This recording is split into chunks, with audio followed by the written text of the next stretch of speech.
Happy Chanukah, Freilich and Chanukah, everybody. Today is day number 1 of this most special 8-day Festival of Lights. And as you can see, for technical reasons, I'm in a different location today, recording without my regular equipment. But Rambam must go on, especially today. Chanukah is a time to increase in Torah study, as we say in the Val Nisim prayer, Lahashkicham Teirasecha. One of the things that the Greeks wanted to do was they wanted us to forget the Torah, our relationship to the divinity of the Torah. They didn't mind so much if we studied, but they didn't want Hashem to be part of it. And so the way we combat that, the way we respond to that, is by specifically learning extra Torah on these days. So no better way to celebrate Chanukah than to learn a chapter of Rambam. And today's chapter is Hilchos Parah Adumah, Perek Chi, the laws of the red cow, chapter 9. And at this point in the Rambam, we're up to the part of the actual, what's called Kiddush, sanctification of the water. We've learned about preparing the Parah Adumah, preparing the ash. We've learned about the water. We've learned about the work concept, that you can't do work in association to somebody who's busy with preparing the water for Parah Adumah. And now, once you have the water ready and the ash ready, now it's time to actually mix the two and create the Parah Adumah water mixture. And that's the topic of today's chapter. It says that Rambam Halacha Aleph, Ketzad Mekadshin Es Hamayim Be'efer HaParah. How do we go about sanctifying the water with the Parah Adumah ash? It says that Rambam, it goes in the following way. Noisen es hamayim shenismalu l'shem mechatas b'kli. First of all, you take the water that you filled up with the proper intent to be used for Parah Adumah water, and you put it into a utensil. V'noisen efer al pnei hamayim. And then you put the ash on top of the water. Kedei sheyirah al pnei hamayim. Enough that it could be seen on the surface of the water. Even though, technically speaking, you might be dealing with a massive barrel full of water. So the ratio of ash to water is really minuscule. But as long as you've placed the ash on the water in a way that it could be seen on the surface, you've done what you have to do. And then you mix everything together, and now you have Parah Adumah water. And this order is particular. It has to be the water first, and then the ash. However, if you place the ash first, and then you pour the water on the ash, pasal, you've actually disqualified the whole thing.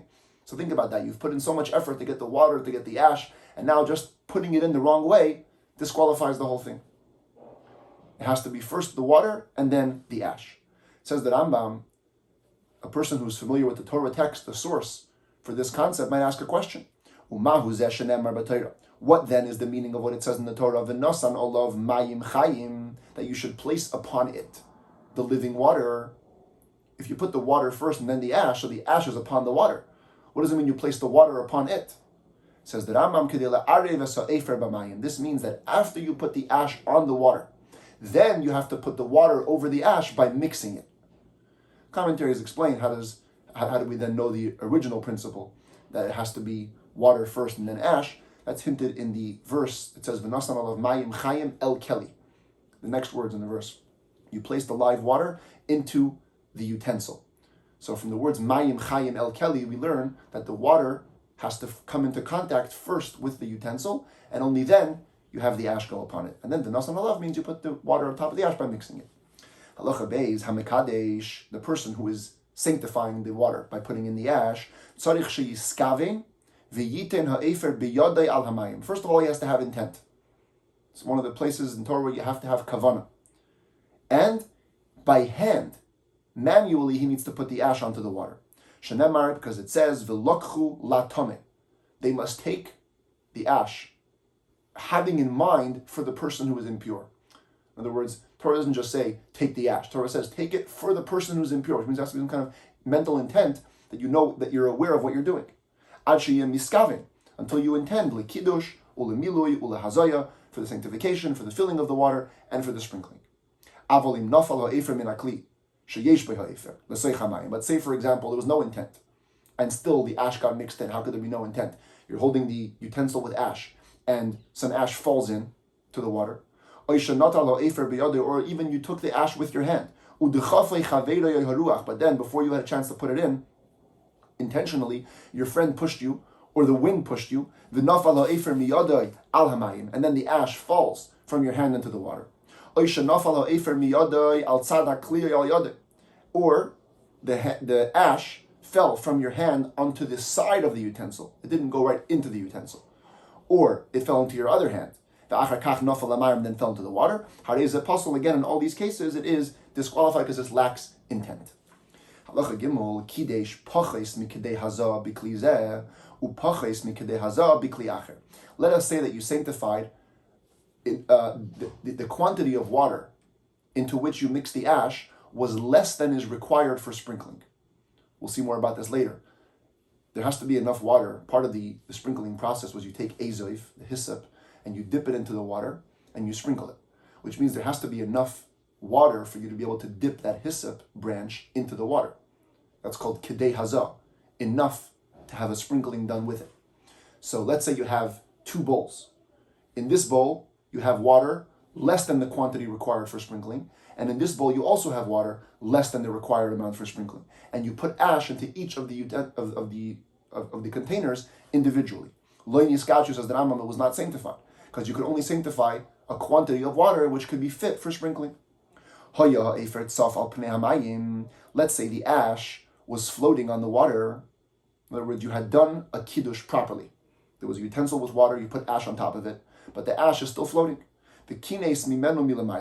So you scraped off some of the ash that's floating on the surface that really didn't mix with the water well. And you take it and you put it into other water to sanctify them. That is good, because that's fine. You just took the ash. Part of the ash stays in that utensil, presumably, sanctifying that water, and you have free ash, you put it into second utensil, it's fine. However,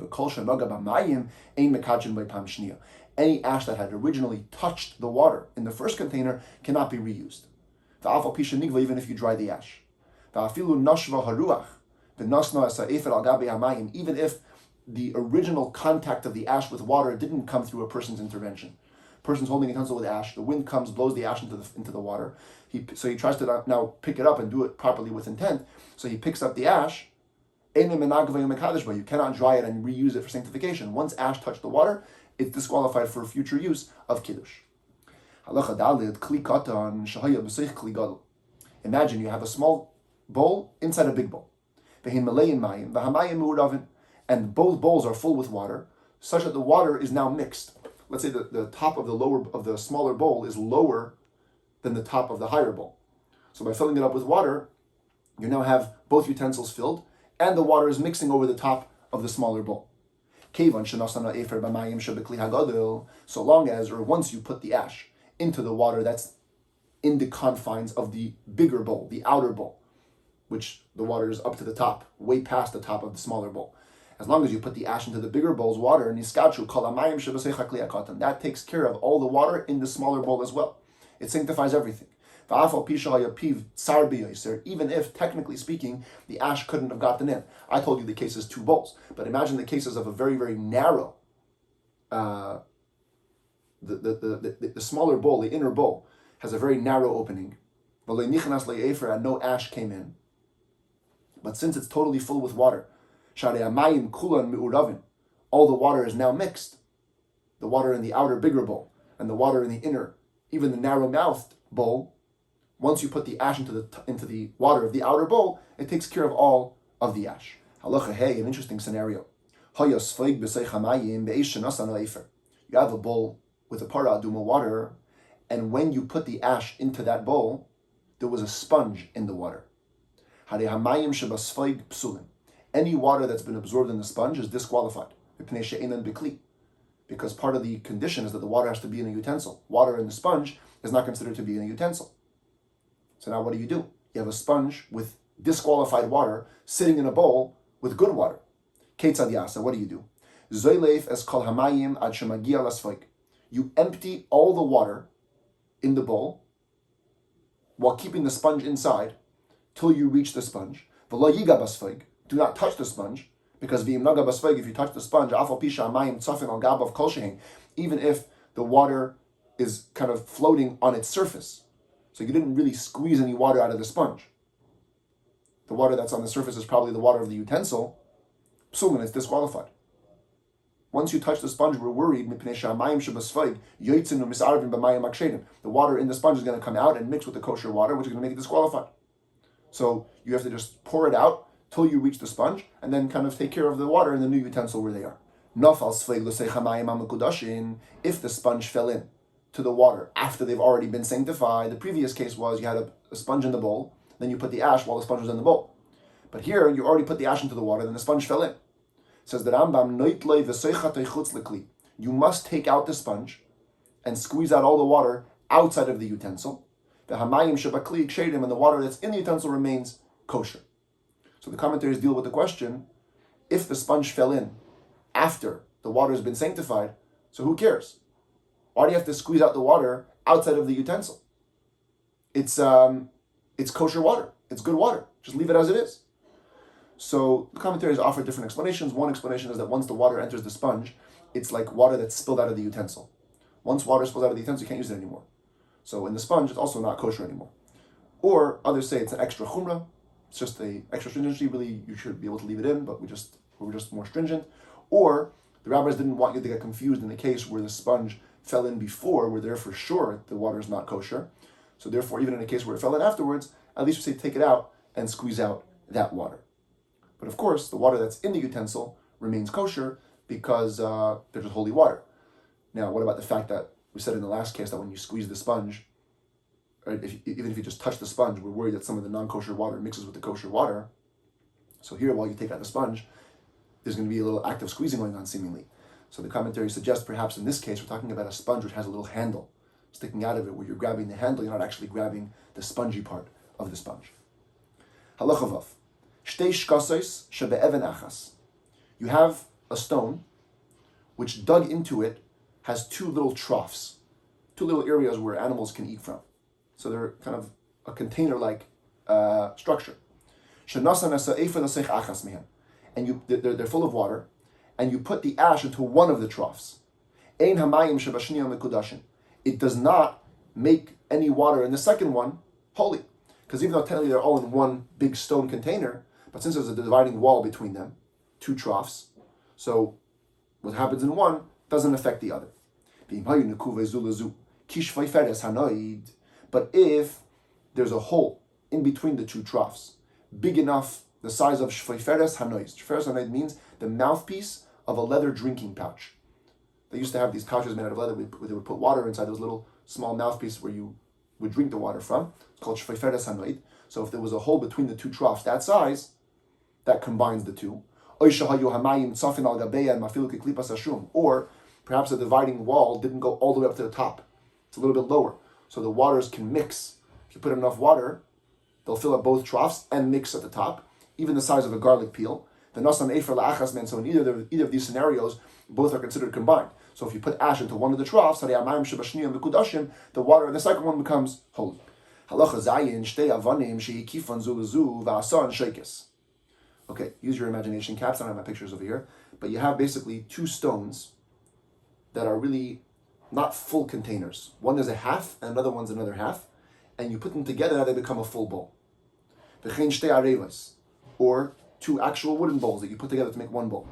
V'chein sheikes shenechlaka, or you had a trough that was really one container, then it got divided into two pieces. V'nosan efer b'chelik echad mehen. So if you put ash into one of the sides, hamayim shebeineyen einan mekudashin.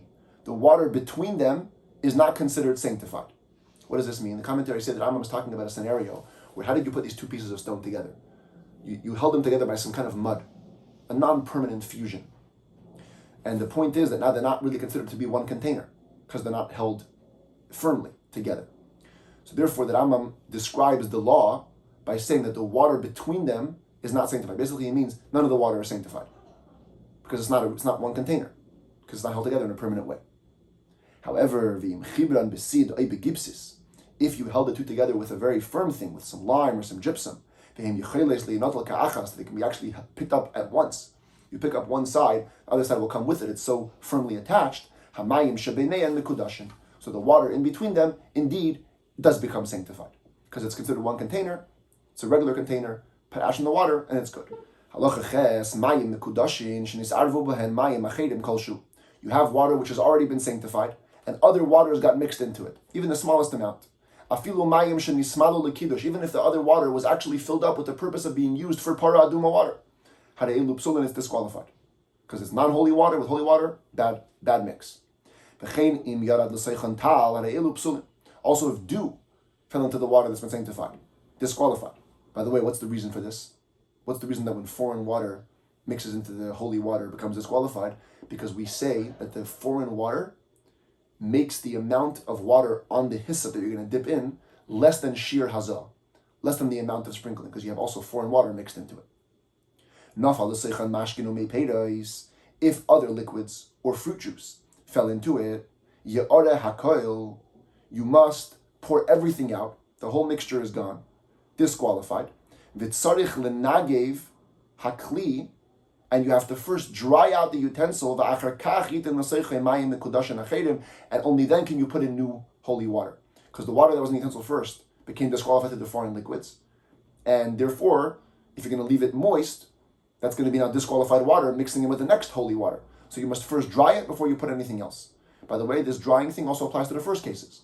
Any foreign water, not just liquid or fruit juice. In all cases, before you put in new water, you have to dry the utensil. Kumus, the kankantim, the choldavar she'ureishem, if the foreign entity that fell inside was not another liquid, but it was an ink or gum arabic or some kind of kankantim is like a shoe polish, a shoe paint, things that leave a mark. You would see them if they stayed inside the utensil. Then you pour it out, and no need to dry the utensil. Because if anything would remain, you would see it. So no need to wipe it down. In other words, in the original cases, you can't detect what's a foreign entity or not. So you must dry it all out, just in case.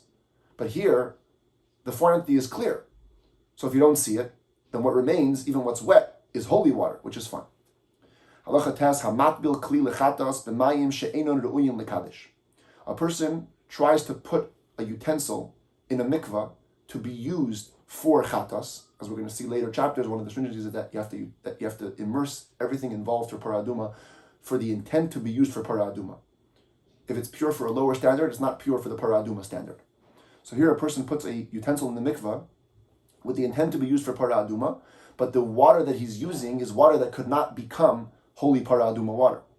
So all the immersion is okay, but now you have unholy water, unkosher water on the utensil. So you must dry it before you sanctify any water inside of it.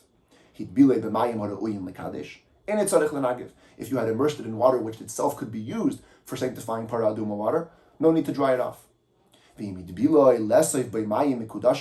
If you immersed the utensil not to be used initially to hold water which is going to be sanctified, but rather to have other sanctified water just be stored in this container. So in either scenario, you have to dry it off, even if you immersed it in water which is fit to become sanctified, since that would be foreign water relative to the already sanctified water. You don't want to mix the two, so you must dry it off before you use it. Halacha Yud, Keiruya, or others pronounce it Karviya, Shehit Bila, B'mayim Haru'im Lekadesh. What is a Keiruya? A Keiruya is basically a half of a big squash or a pumpkin. They used to clear out the inside and use that as a utensil. So here you have this half pumpkin, and what did you do? Shehit Bila B'mayim Haru'im Lekadesh. You immersed it in water which could be used to sanctify Parah Adumah. Now, why is this different than any other utensil? Because it's more absorbent.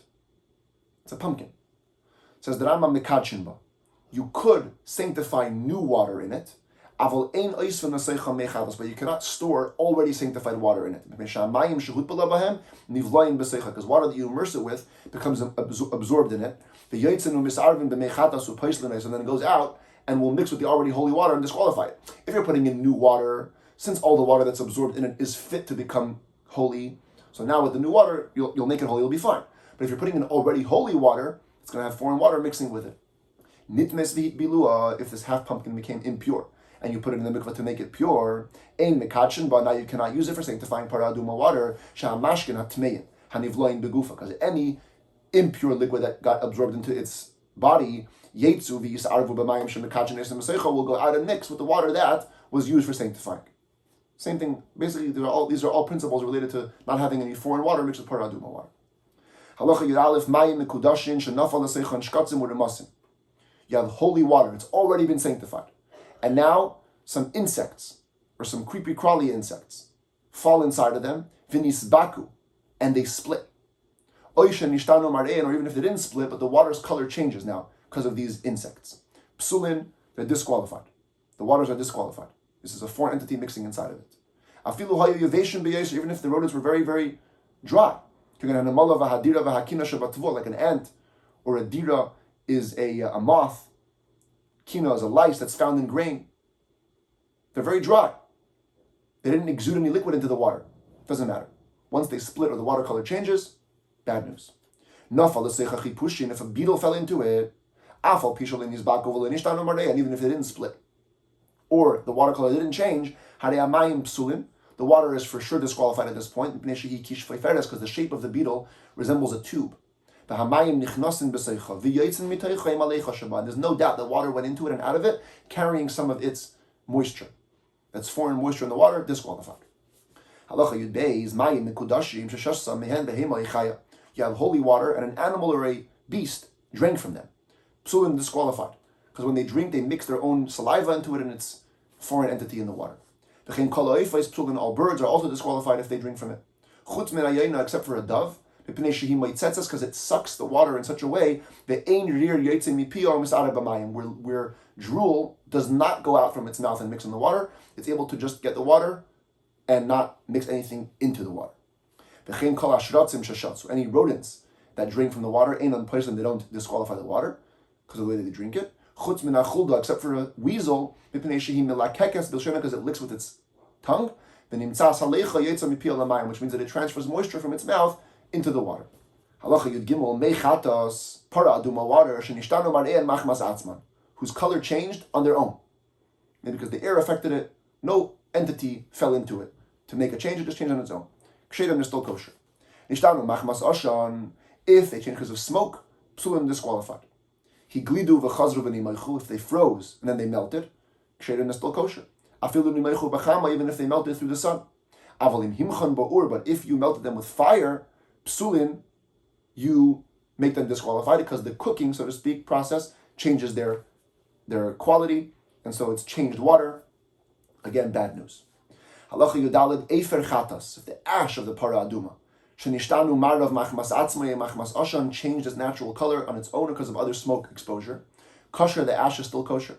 Nishtanu Machmas Avak, if dust mixed into it and caused it to change colors. Oishanafal the Seiche Sida, Gipsis, or lime or gypsum fell into it. Oy, Shenisarib by Efer Nikla Kolshu, or other oven ash, not Parah Adumah ash mixed into it, Harez Apostle, it's all disqualified. Tesvav hachoshev al mechatas lishtoisan. If a person thinks he has Parah Adumah water sitting there, he's like, you know what, I want to drink him. Loi paslan ache yishtameh, didn't disqualify it till he actually drinks from them. We had a similar case yesterday. V'im shafach min akli l'seich groine. If you poured it straight from the utensil into your throat, v'loi nagas fasei b'mayim shabakli, and your lips didn't touch the water in the utensil, like a waterfall they call it, loi pasal, you haven't disqualified it. Because the point is that if you would drink it, your saliva mixed into its foreign entity. But if you just did a waterfall, you're good. Tezayim klisha yesh b'mayim mekudashin. Shehinichoi megula, you have a utensil with holy water, and you left it unsupervised, uncovered. Uba umitzoi mechusa, and you come and you find it covered. Hare elu psulin, this is for sure disqualified. Why? Out of doubt. Shema adam she'enei tar lechatas naga b'hem. Maybe a person who's not on his own, pure, at the standard for Parah Adumah, as we'll learn about later, maybe he touched them, and he disqualifies that. He makes it impure. Shahari adam kiso bevade. No doubt a person covered it. No animal is smart enough to cover it. So a person covered it. And this person may not have had the high level of purity required for Parah Adumah. If you left it unsupervised but it was covered, and you find it covered,